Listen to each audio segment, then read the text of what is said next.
Alright, I'm coming up on 1,000 videos on YouTube, and I go through a lot of cameras. But I've come up with a couple little tricks that make them last a little bit longer. I'm going to show it to you right now. Stay tuned. Alright, there's a lot of good cameras out there. And I've used a lot of different ones. I use the Olympus TG series, and they're really good cameras, but they're kind of expensive. They're like $400 some a piece. Anyway, I started going with these right here. It's a Fuji brand XP series. 120, 130, 140, come in like that, you know. But these are the ones I've been using. They got I don't like the fisheye lens. I like the flat lens. I do want to do some zooming sometimes. So I like the cameras at least got 5 times zoom on them, because I do use that at the beach sometimes, looking at different things and all. But I got a couple issues I've had with them. One is the lens, and I'm going to show you. You probably, I'm going to show you some pictures where you can see all the, like this lens right here. You can see scratches all over. Here, I'm going to put it down. I'm going to put a picture up there on the screen. And normally after 2 or 3 months, that lens will end up getting scratched all up. I said, man, you know, I'm buying another camera. So I actually thought it was the lens, but it's actually not the lens. It's a coating they put on the lens. And I tried to do some research on it, and they say that it's a thin coating they put on the lens. Here, I'll read it here. It's vacuum deposited onto the surface of the lens to reduce the amount of light that reflects off the lens. So instead of the light reflecting off, it's designed so the light goes through it and it can't reflect back out, so the camera actually gets more light coming through. It's a high-level coating technology, uses anti-glare coatings to optimize for the range of light wavelengths. So what I thought was the glass being scarred up, it was actually that coating they put on it. I'm going to show you what I did to fix that in just a minute. But first, I started off doing a couple things trying to stop it, and it worked. I bought these right here. These are actually lenses that go to a GoPro, but I redesigned them so they fit right on my lens, and it works. I just put a little tab on it and glued it, and it works good. It keeps you from rubbing it, because I'm in the dirt, the mud, I'm underwater, so I'm telling you, it's hard to do it. They don't make any kind of lens screw to the top of that, so I made my own, and it works. But when you got an air gap in here, sometimes what would happen is I get some moisture in there, and it would fog the lens up. It would ruin my picture. So I said, man, that's terrible. I got to figure something else out. So what I did, I tested some different methods of using it to try to buff the lens. And I finally came up with something I think works pretty good. We're going to do this one right now. I've already done the other ones, but we're going to clean this right now and see how it comes out. You can see it right now. You see the stuff all over it. And this is what I come up with. Right here. Scratch and swirl remover and my Dremel tool. What I'm going to do, I'm going to put some out on here and I'm going to buff it out right in here. And what you'll see happen, hopefully anyway, is it'll start taking that little coating off. I've been using, like this is one I've been using for months. And as you can see, I've sanded it all off. It's clear as a bell. You think it's the glass. The glass takes a lot more to get scratched than you think. It will get scratched, but this, whatever they make that of, it gets scratched easy. Glass does not. And hopefully there's no scratches through to the glass. I think it's just that coating, and we're going to buff it off in just a minute. But anyway, what we'll do is we'll put some on here, we'll buff it around. And you'll actually see on this one, I don't know if you can see it real good. I'll try to put a picture up too, but the very edges, you can see where it didn't quite get to the edge when I was buffing. But we're going to do this one right now, so stay tuned. I'm going to get my camera set up, and we'll start buffing. I'm going to show it to you after I'm kind of partially through, and you'll see how it's starting to clean up. All right, stay tuned. Okay, here we go. I'm going to put just a little bit of stuff on the end of my little buffing thing here. And now we'll get over here where we can get to it. And we're just going to start. Let's put a little bit on here. Make a little mess, but it's okay. Let's do just a little bit here. And then we'll check it out. All right, let's look and see what it's doing here. All right, I'm going to have to get something to wipe this off. So stay tuned. We're going to get a little bit of cleaner.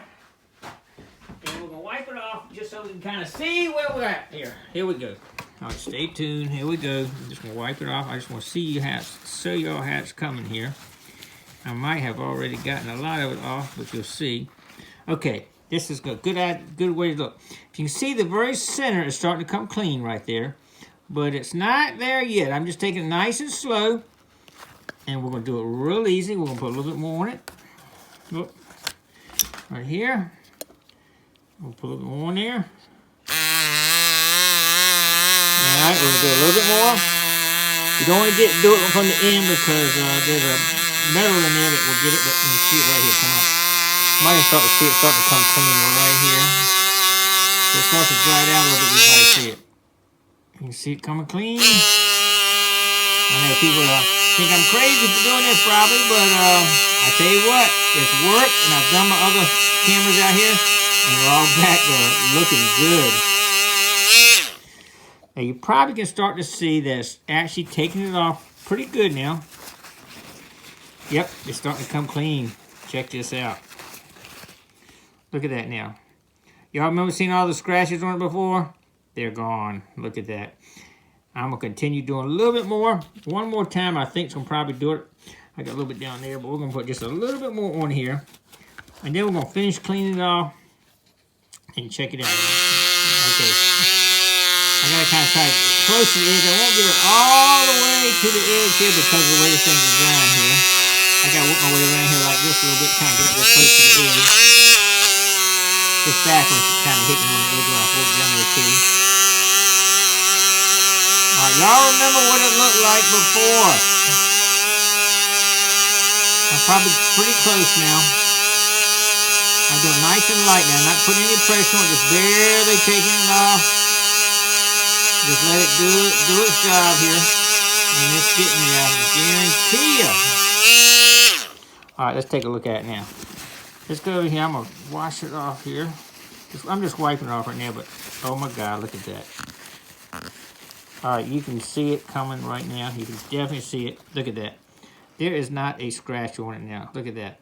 How it was before. Y'all remember seeing it before? I'll put the picture before on my left. Right there. That is unbelievable to me. That camera is got no reflection in it at all now. Look at that. We still got to wash it off, but I have taken all that coating off, and it's just clear as a bell. Now, the glass on this lens was not scratched at all. This will be definitely a good backup camera for me to use now. Look at that. It's just amazing to me that it works like that.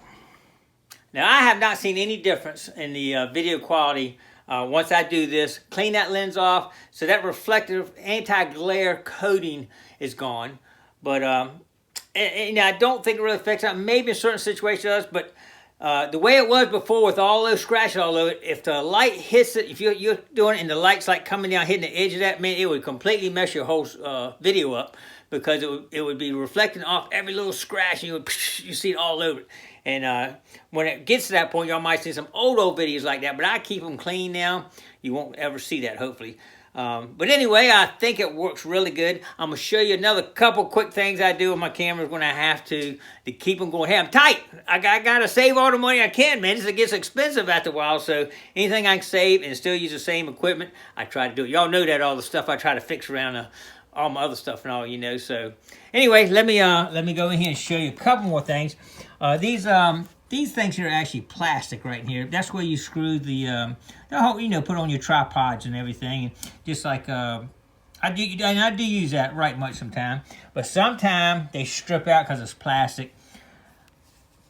I put a bolt in there so I can just screw it right in through the bolt right there. And I use my trick I use right here with the crazy glue and baking soda, and it will hold in. It's like concrete, man. That crazy glue and baking soda trick y'all see me do on some other fixes and repairs works great. So I've had to do that on a couple of them.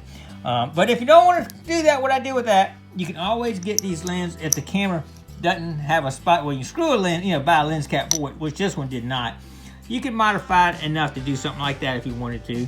But even with a lens cap, you could get the what do you call it, the condensation in there, and start getting me some really poor quality if the condensation builds up in there. So anyway, this worked out really good for me. I'm gonna continue to do that and make sure they're clean. And once in a while, I did have one camera I was testing some different things on. It didn't turn out too good because I was using several different other methods of trying to buff it out. But all five out of 6 of these are still good to go. As long as the rest of the electronics are okay in them. I think I might have one that might have some issues with that. Sometimes, like on back, You gotta make sure these stay clean around these edges and all. Where you're pushing the buttons in, sometimes you get some grit in there and you gotta clean it out good or in here. Other than that though, they work good. They're good for, you know, underwater. They're underwater cameras, and I'm always in the water, so I make sure I got underwater cameras on anything I'm using just about. I do have a couple other cameras I'll use in the field or something if I have to, but normally I like, you know, having the same camera I use all the time. But anyway, that is going to wrap this video up. I hope y'all enjoyed that. Going along with another adventure with me. Hopefully, if y'all got a camera, it's no good, you don't want to do anything, well, give it a try. It might work for your camera you got. I don't know, but it works for me for sure, because I've already got several cameras I've done to, and they're working good for me. So anyway, give it a try if you want to. Anyway, I appreciate everybody coming along. Don't forget to click like, comment below, share, and subscribe to the Gigmaster. All right, thanks for coming along.